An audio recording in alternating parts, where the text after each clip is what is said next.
Next parma user of multiplier. Okay va. So multiplier highlights the importance of investment in income and employment theory. Multiplier அப்படிங்கிறது பார்த்தீங்கன்னா அது highlight பண்ணா importance என்னன்னா investment தான் in income உடைய இன்வெஸ்ட்மெண்ட்டையும் எம்ப்ளாய்மெண்ட்டையும் இந்த தியரியில ஃபுல்லாவே சொல்லியிருக்காங்க சரிங்களா. So the process throws light on the different stages of the trade cycle. Trade cycleங்கிறது different stagesல லைட் ஆகுது அப்படிங்கிறாங்க சரிங்களா. So it also helps to the bringing the equality between S and Y. சேவிங்க்கு இன்கம்க்கு ஒரு ஈக்குவாலிட்டியை கொடுக்கறது தான் இதோட மல்டிப்ளையரோட ஒரு பெரிய எய்மா இருக்கு அப்படின்னு சொல்றாங்க சரிங்களா. It helps in formulating government policies. Government பாலிசிஸை ஃபார்முலேட் பண்றதுக்கு ரொம்ப ஹெல்ப்ஃபுல்லா இருக்கு. Helps to reducing unemployment and achieve full employment. அது மட்டும் இல்ல ரெடியூசிங் அன்எம்ப்ளாய்மெண்ட் ரெடியூஸ் பண்றது ஃபுல் எம்ப்ளாய்மெண்ட் அச்சீவ் பண்றது இதோட ஹெல்ப்ஃபுல்லா இருக்கு அப்படின்னு சொல்றாங்க சரிங்களா. Kinds of multiplier first of all tax multiplier, employment multiplier, foreign trade multiplier, investment மல்டிப்ளையர்னு சொல்லிட்டு நம்ம இதை கைண்ட்ஸா பிரிக்கலாம் அப்படின்னு சொல்லி மல்டிப்ளையரை கைண்ட்ஸ் பண்ணியிருக்காங்க.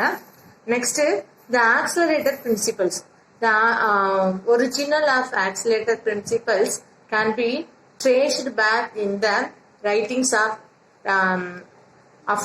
அஃப்டலைனோ அப்படிங்கிறவர் வந்து 1909ல சொல்லியிருக்காரு சரிங்களா. அதே மாதிரி ஹாஃப்டர் அப்படிங்கிறவர் 1913லயும் அதே மாதிரி பிகர்டிக் அப்படிங்கிறவர் 1914லயும் சொல்லியிருக்காரு. ஆக்சிலரேட்டர் அப்படின்னா principles can be traced back. ஒரு இதை வந்து ரைட்டிங்ல ரைட் பண்ணிருக்காங்க. ட்ரேஸ் பண்ணி நீங்க எல்லாம் அந்த ஆக்சிலரேட்டர் பிரின்சிபல்ஸை அகைன் வந்து ரீசேஞ்ச் பண்ணிருக்காங்க சரிங்களா. So however the systematical development of a simple accelerator models of made by, அதாவது systematical development of a simple accelerator made by. So however the systematical development of the simple accelerator models of the made by J.M. Clark அப்படிங்கிற ஒரு 1970ல modify பண்ணிருக்காரு. Further development by Hicks Samuels, the hero of the relations to the business cycles. So இவங்க எல்லாமே business சைக்கிள relate பண்ணி நிறைய accelerate பண்ணி principles கொடுத்துருக்காங்க. Meanings என்னன்னா கிவ் இன்க்ரீசிங் இன் த டிமாண்ட்ஸ். ஒரு டிமாண்ட் இன்க்ரீஸ் ஆகுது அப்படின்னா ஃபார் கன்சம்ஷன் ஆஃப் குட்ஸ், ஒரு கூட்ஸோட கன்சம்ஷன் அதிகமாகுதுன்னு அர்த்தம். இந்த economy generally leads to the accelerated demands. So economy வந்து அதிகமாக லீட் பண்ணணும் அப்படின்னா ஜென்ரலாக accelerated demand is must. So machineries அதுக்கு தேவையான machineries is must. Investment of கூட்ஸோட இன்வெஸ்ட்மெண்ட் வேணும். Accelerator is the numerical value of the relation between the increasing in consumption and the resulting increasing in investment.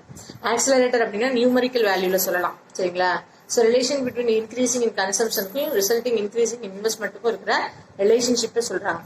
Accelerator effect அப்படின்னா என்னது increasing in consumer demands and films get close to fill capacity and films invest to meet rising demands. So demand rising அதோட capacity consumption பொறுத்து ஒரு ஆக்சிலரேட்டரை effect பண்ணலாம். So beta equal to delta I divide by delta C அப்படிங்கிற ஒரு ஃபார்முலேட்டர் accelerator சொல்லியிருக்காங்க. இதுல delta ஐ அப்படின்னு சொல்லி பார்த்தோம்னா சேஞ்சிங் இன் இன்வெஸ்ட்மெண்ட் அவுட்லே சே 100 அப்படின்னு சொல்றாங்க.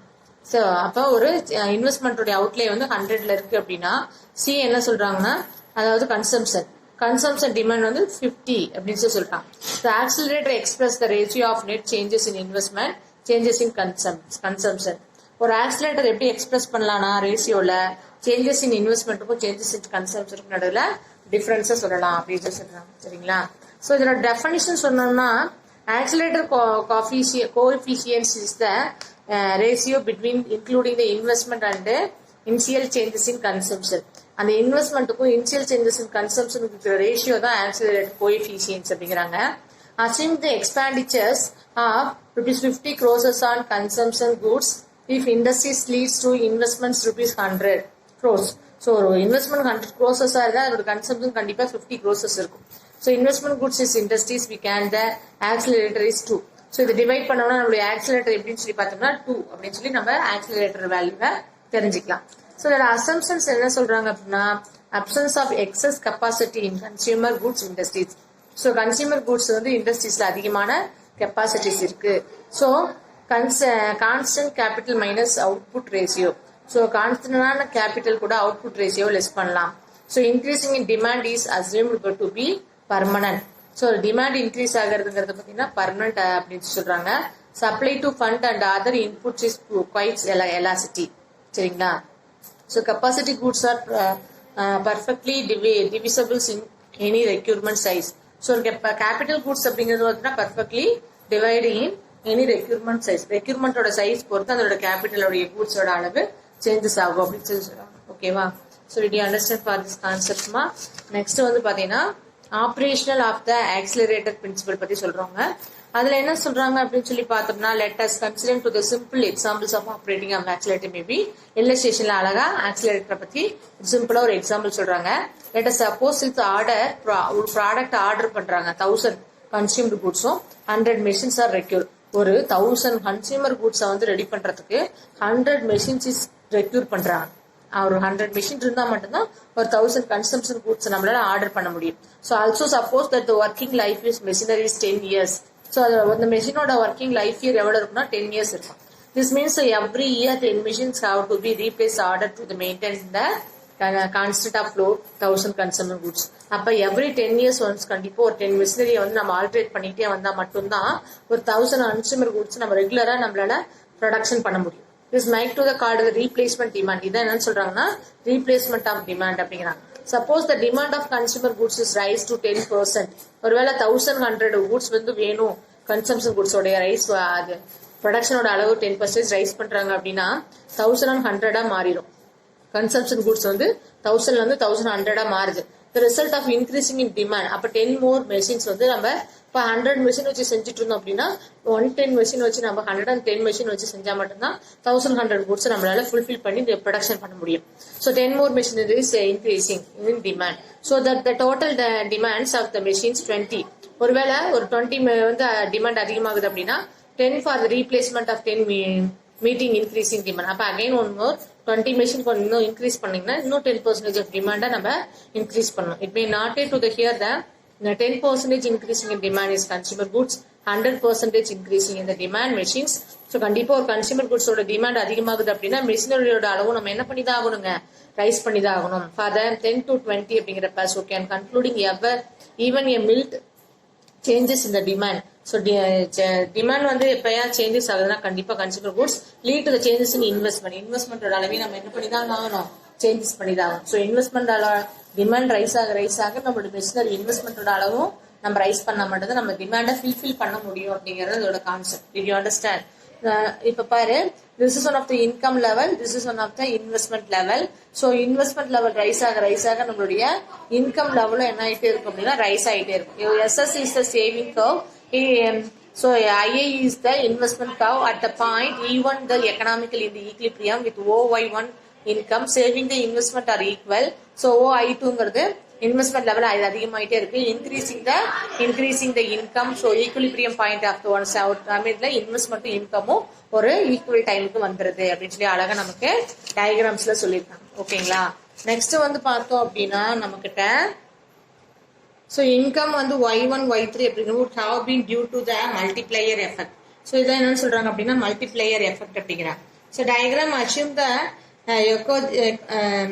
economious investment only the I2 I3 induced the investment. So இன்வெஸ்ட்மெண்டோட இன்ட்ரோடக்ஷனையும் அதோடைய கன்சம்ஷன் அளவையும் நம்ம சொல்றோம். இன்க்ரீசிங் இன் இன்கம் அப்படிங்கிறப்ப மல்டிப்ளையர் எஃபெக்ட் என்ன சொல்லுங்கன்னா இன்க்ரீசிங் இன்கம் அப்படிங்கிறப்ப இன்வெஸ்ட்மெண்டோட அளவு நமக்கு என்ன ஆகுங்க, எக்ஸ்டெண்ட் ஆகும். அதே மாதிரி ஆக்சிலரேட்டர் எஃபெக்ட் அதே மாதிரி நம்மளுடைய கன்சம்ஷனோட அளவும் அதிகமாகும். அப்பதான் எல்லாம் சேம் லெவல்ல இன்க்ரீஸ் ஆனா மட்டும்தான் நம்ம அந்த விஷயத்தை சரியா செய்ய முடியும் அப்படிங்கிறாங்க. Next limitations. So the assumptions of the constant capital output ratio is unrealistic. அதாவது அசம்ஷன் என்ன சொல்றாங்கன்னா கான்ஸ்டன்ட் கேபிட்டல் அப்படிங்கிறது வந்து பாத்தீங்கன்னா அவுட்புட் ரேஷியோ வந்து அன்ரியலைஸ்டிக் பண்ணிக்க முடியாது கான்ஸ்டன்ட் கேபிட்டல்னால அப்படின்னு சொல்லி சொல்றாங்க. சரிங்களா? So resources are available only before full employment. So எப்பயுமே ஃபுல் எம்ப்ளாய்மெண்ட்ல தான் ரிசோர்சபிள் எப்பயுமே அவைலபிள்ல வச்சிருக்க முடியும். So excess capital in capital goods industries is assumed. கண்டிப்பா எக்ஸஸ் கேபிட்டல் இருக்கிற கேபிட்டல் கூட்ஸ் தான் இண்டஸ்ட்ரியை அச்சீவ் பண்ண முடியும். Accelerator will working only if increasing demands is permanent. So டிமாண்டை இன்க்ரீஸ் பண்ணிகிட்டே இருக்கிறது தான் ஆக்சிலரேட்டரோட work. So will work to the only the credit availability easy. But ஆனால் இன்வெஸ்ட்மெண்ட்டுக்கு பதிலாக என்ன பண்ணலாம், கிரெடிட்டில் அவைலபிலிட்டியில் எப்பயுமே ஈஸியாக கொண்டுட்டு போகலாம். So the unused to the excess capital வேணும் அப்படின்னா consumer goods industries accelerate the principles of the not work. So அப்போ இந்த இடத்துல கன்சூமர் குட்ஸ்க்கு மட்டும் தான் இந்த என்ன பண்ணலாம், இந்த மாதிரியான ஆக்சிலேட்டர் டைப் வந்து யூஸ் ஆகும் வந்து அதர் ஆக்டிவிட்டிஸ்க்கு எதுவுமே இந்த மெத்தட் வந்து யூஸ்ஃபுல்லாக இருக்குன்னு சொல்ல முடியாது அப்படிங்கிறாங்க. Next super multiplier. So K and beta interaction அப்படின்னு சொல்லி சொல்றாங்க. In order to the measures the total effect of initial investment and income, kicks has combined to K and beta mathematically and given the name of the super multiplier அப்படிங்கிறாங்க. Super multiplier work one by combining both including consumption and inducting investment அப்படின்னு சொல்லிட்டு சொல்றாங்க. So interacting investment அப்படின்னா super multiplier சொல்லிட்டு சொல்றாங்க. அடுத்து leverage effect அப்படின்னு சொல்லி பார்த்தோம்னா combine effect of the multiplier accelerator is called to leverage effect of மல்டிப்ளையரையும் ஆக்சிலேட்டர் சேர்ந்தது லீவரேஜ் எஃபெக்ட் அப்படின்னு சொல்றாங்க. ஹை அதாவது எக்கனாமிக்கல் வெரி ஹை அப்படிங்கிறப்ப low level of income propagated. Low level of income வந்து அங்கே அடைய சான்சஸ் கிடையாது.